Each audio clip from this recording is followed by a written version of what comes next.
I would be lying if I said I'm not emotionally invested in this election. Like millions of Nigerians, I'm waiting as the results trickle in polling unit after polling unit. Already, from the results we've seen so far, a lot of expectations have been disappointed.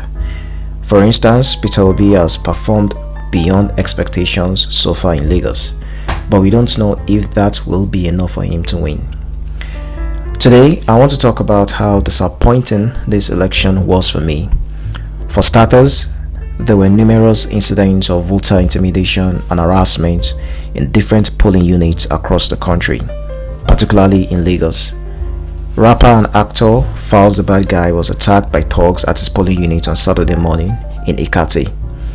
And according to him, they snatched his phone, they beat up people, and they snatched ballot boxes until officers of the Nigerian Army came to restore normalcy.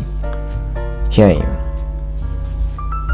Earlier on in the morning, around 11:50 a.m., while I was on Instagram Live, a couple thugs came. They were snatching phones and beating people at my polling unit. They snatched my phone, but I was able to get it back. That is the phone I'm using to do this video now. They destroyed a couple of ballot boxes before the military eventually arrived. The military were able to restore peace, and then we were able to vote. I just have a question. Maybe they say structure. They have the structure. They have all the structures in the world when it comes to political stuffs. What then happened? Why did you send your thugs? Labour won presidential, PDP won senatorial and House of Rep. I think Labour had like 100 and something votes, while the next was APC with like 30 votes in my polling unit. We voted, we stayed, waited for them to count the votes before we left. Let me know the situation reports in your area. Ikate, Owa. There were multiple other instances of thuggery and voter intimidation. In fact, INEC suspended voting in 141 polling units in Bayelsa State over reports of violence. But the most heartbreaking story for me yesterday was the attack on a woman in Surulere. Thugs wounded her. Her face was plastered and her shirt was soaked in blood. But despite that, she went back to vote. Her tenacity is beyond what words could possibly describe. I saw a video of a thug warning non-APC supporters not to vote. He said his polling unit belonged to APC. And then I also saw a video of MC Oluomo, a popular thug in Lagos, threatening Igbo voters. If you don't vote APC for a year, go your house. Nobody force you come here. Go house, so if I see you vote another, I will call Luca. If I see you vote another party, go enter our house. You don't come joke for here.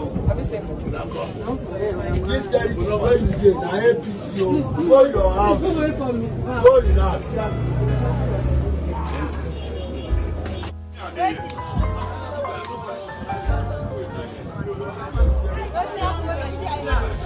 As you repeat them again, any people where them born very well, where them born here, where them born here, make it comfortable. It is annoying and sad that these thugs openly threatened voters in the presence of police officers and they were not arrested. Another disappointment in this election for me is the issue of late voting in many polling units across the country. Many voters were kept waiting for long hours. In some polling units, INEC officials were nowhere to be found. It amazes me how INEC keeps having these problems despite the fact that they have 4 long years to prepare for elections. You'd expect that they would have crossed every T and dotted every I. As results continue to trickle in, let's avoid fake news. Take your time to verify what you read. Regardless of who wins, the biggest winner in this election is the Nigerian youth. The turnout was incredible. I see a youth-led movement to rescue what's left of this country. I see a generation of Nigerians who voted not because they were induced with cash. They voted because they were persuaded in a new Nigeria. That to me is the biggest win. Thanks for watching. Please like, subscribe and share your comments below. I'll see you guys in the next one.